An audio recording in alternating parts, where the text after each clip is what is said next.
Okay, I want to talk about something. Okay, go ahead. Dude, okay, I want to talk. Does it sound weird if I talk like that? Absolutely. So one of the things I wanted to talk about is, so this episode in particular feels pertinent because, so one of the things, like a lot of people in recovery suffer with is like mental illness, right? Be it PTSD, bipolar disorder, personality constellations, etc. And one of the things that I think has made it difficult for me recently has been like I was on a really good regimen and I was feeling like a normal person. And by normal, I mean like I was able to get out of bed, brush my teeth, attend to task. And then recently there was an adjustment because I have ADHD, blah, blah, blah, blah. And it like put me back to where I was. And so over the last week or so, I've been really trudging, like really kind of like forcing myself to kind of just operate and exist. And I think the reason why I'm sharing that is, one is like I want to normalize that, like that's an experience that people have, at least that I'm having. And that is difficult. It's not like the world stops moving just because you're not feeling well. Yeah, exactly. Especially I'm thinking about people too who have, who live with disabilities that can be really tough, etc. Have you ever been on like psych meds or anything like that, or pain meds? When I first got sober, I had a therapist suggest to me that that I should take like an antidepressant. At first, I was thinking, no, why? I'm not depressed or whatever. But he sold me on the idea of like I was struggling with the idea of focus. Oh, yeah, and so I was taking like a generic version of Celexa. Sure. It was citalopram. Sure. Citalopram is a fun name. Anyway, and citalopram sounds like a food. Exactly. Well, it sounds like a food to you. I couldn't appreciate it then because, like, initially, like, I think the concern that he had was I was already kind of hot. My energy was already pretty intense, and it was really weird. Like when I first started taking, I remember this. It's like I used to yawn all the time. It's like my energy was like weird and whatever, and I had weird reactions to things. It's like I was a lot more emotional in it, and I think, like you're saying, I think that it's important for me. I understand now it's important to know that, just because I start taking something doesn't mean it's automatically going to do what it's supposed to do. That's right. There's a period where it has to kind of be introduced into your body and get normalized or become a norm. Reach medicinal levels. Exactly. Yeah. And then as soon as it was, all of a sudden it's like, I used to say, I don't cry because I'm taking antidepressants, but it took me a while to realize I don't cry anyway. I'm not a crier, but it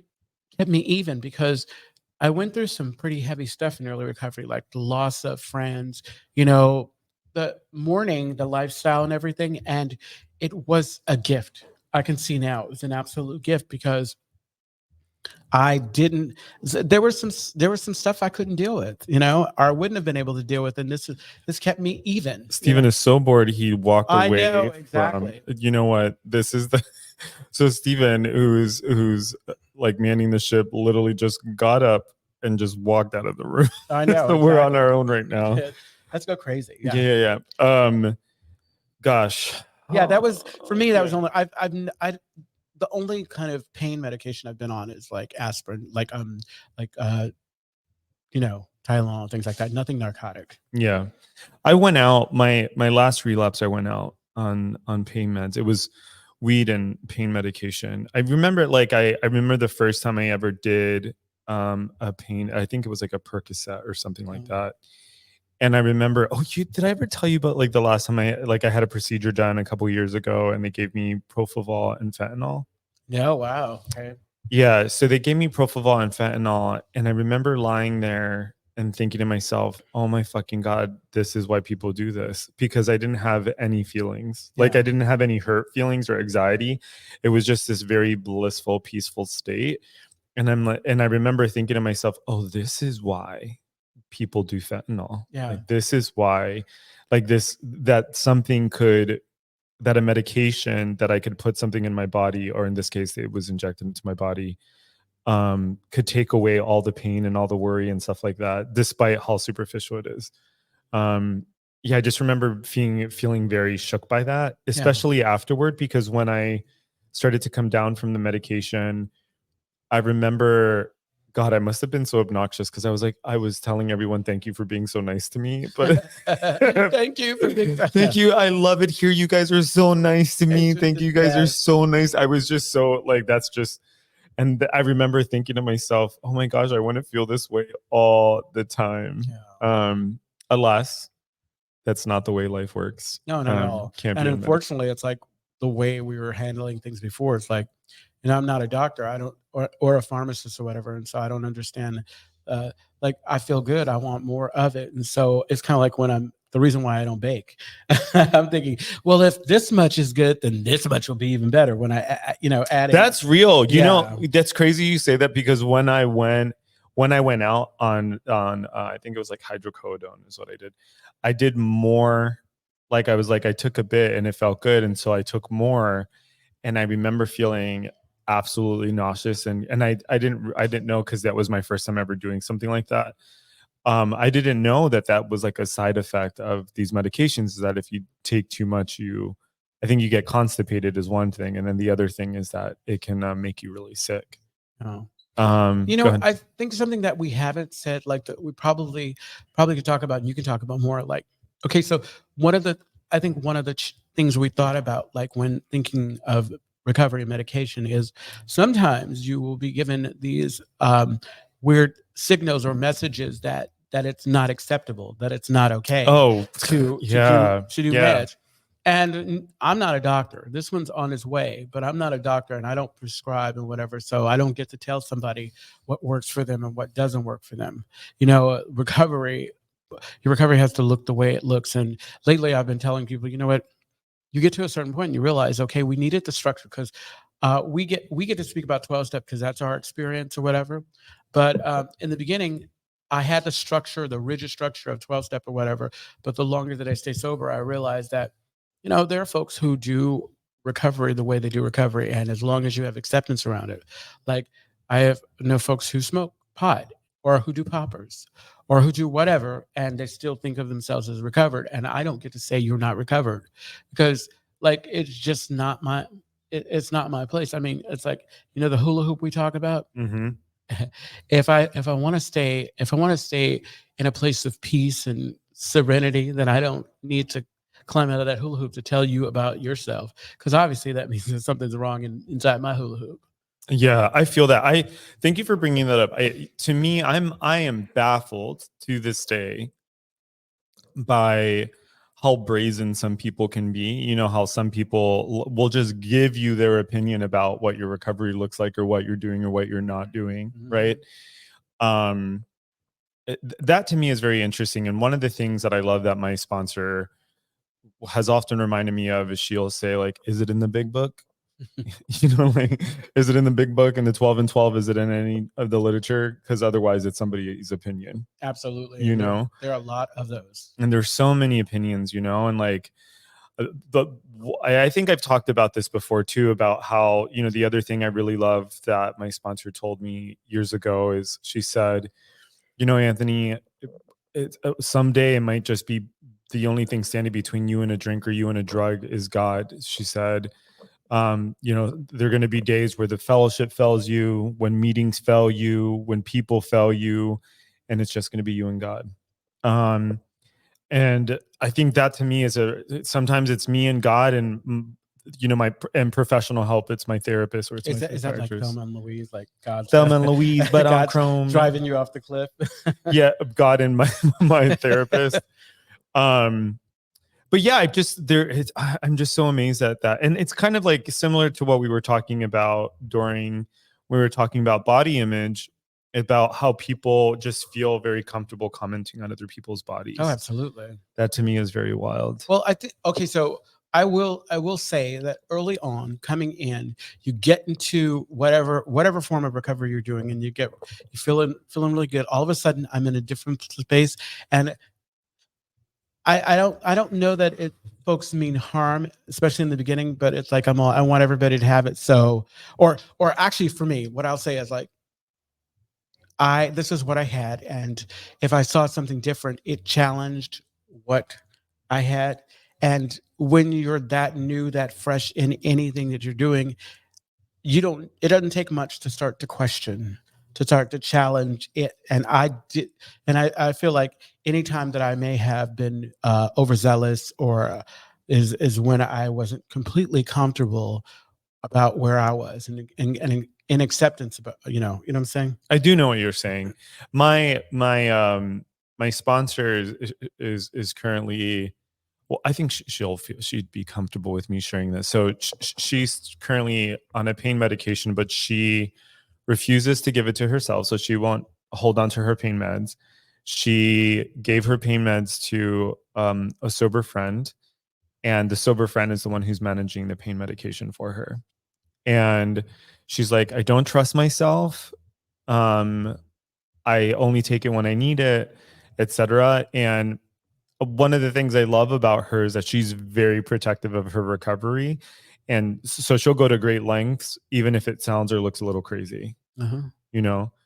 And then that, to me, that's interesting because I've heard of a lot of people go out on medication. Well, they'll get like a narcotic and, they're supposed to take it every 6 hours, but what's 2 hours earlier? And then it's, what's wrong with me taking it every 2 hours, And I feel like the interesting thing about like going out on medication is that it can be kind of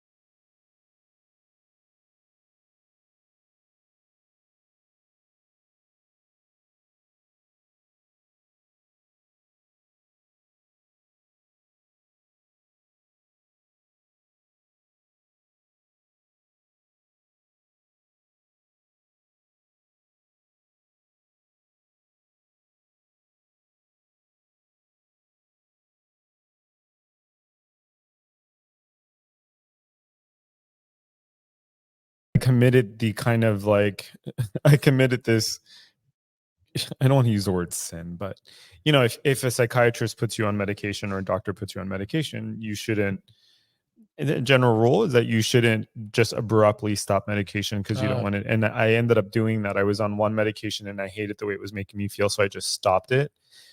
And my psychiatrist had explained to me, Anthony, that's probably why you've been feeling like shit. My words, not hers. Yeah. She said it a nicer way. Huh? Yeah, she said it in a much like nicer, respectful way.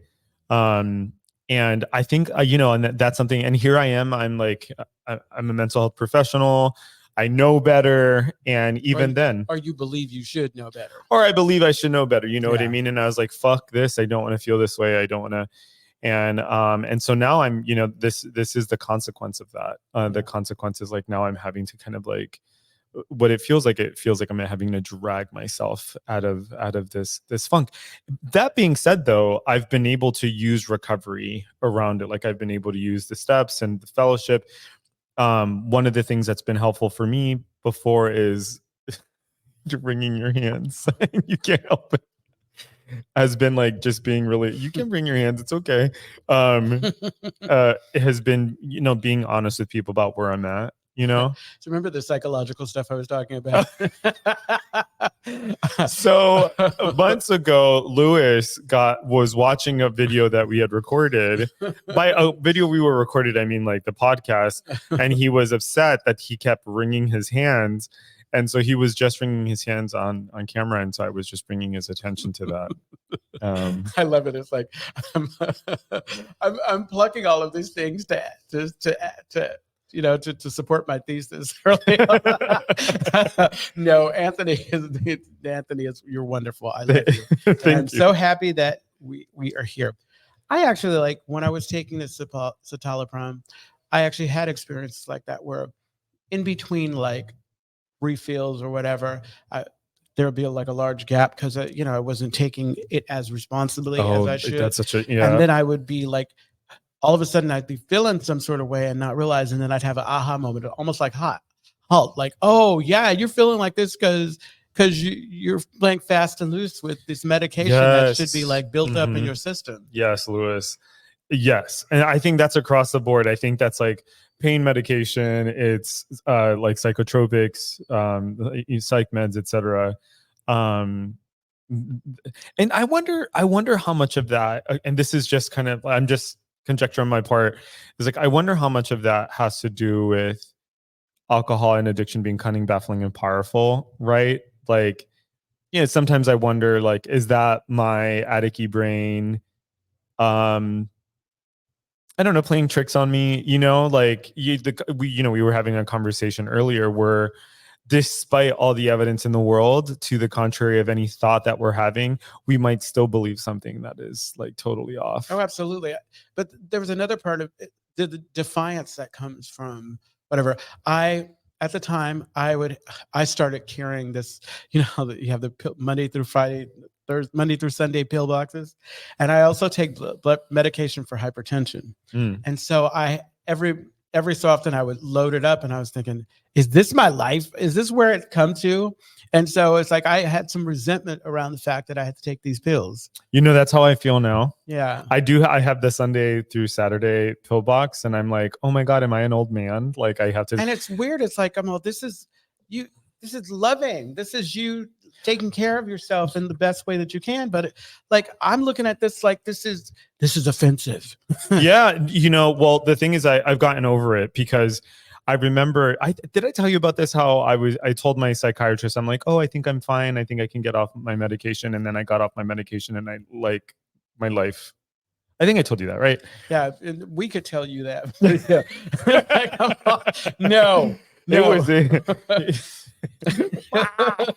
just forcing them down my throat with like a cat pill popper. Yeah. Well, it is self-love. And one of a good gauge for me about like where I am with my mental health is whether or not I am filling up my pill case.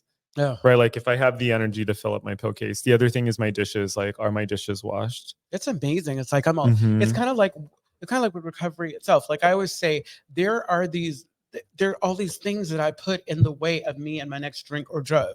It's working with a sponsor, working with sponsees, meetings, making my bed, things like that. And ideally, I'm aware, I'm practicing awareness. So I include that in my regular gratitude list now, awareness. If I'm not doing these things, I'm in danger. It doesn't mean that I'm going to relapse. It just means that, I'm looking forward to a world of discomfort. Because that's the thing that I'm most fearful of these days. It's like I don't want to feel uncomfortable. Yeah, and I think, gosh, yeah, that really resonates with me because I feel like I feel currently like very uncomfortable, and I've been noticing myself.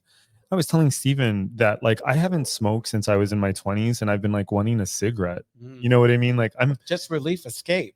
100%. And like 100%, like I want to smoke a cigarette. I want to pick up vaping. And I told Benji, because Benji had just quit vaping and he's been doing such a great job. He's like on the patch and he uses like a fake vape. Wait, there's a patch for vaping? Well, no, it's a nicotine patch. Okay, got it. Yeah.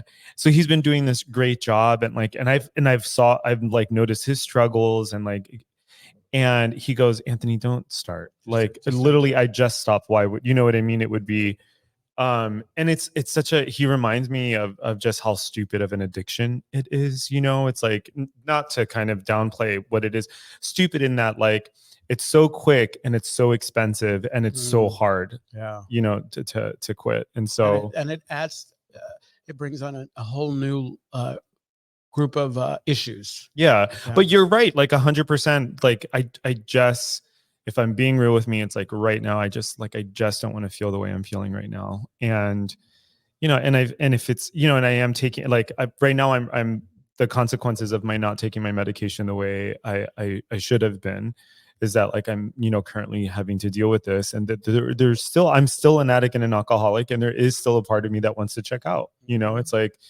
and so so I'm doing it with money that I don't have, or like recently I've been doing it a lot with food, which has been, food isn't a medication, but food can often be used to self-medicate. And that's been really humbling. Like, I was talking to a friend about that earlier today about how I'm like, I need to be real with myself. Like I have been last night at like 1:30 in the morning, I ordered a Slurpee and chocolate and like all this stuff. Ooh, I see. I forget that you can do that.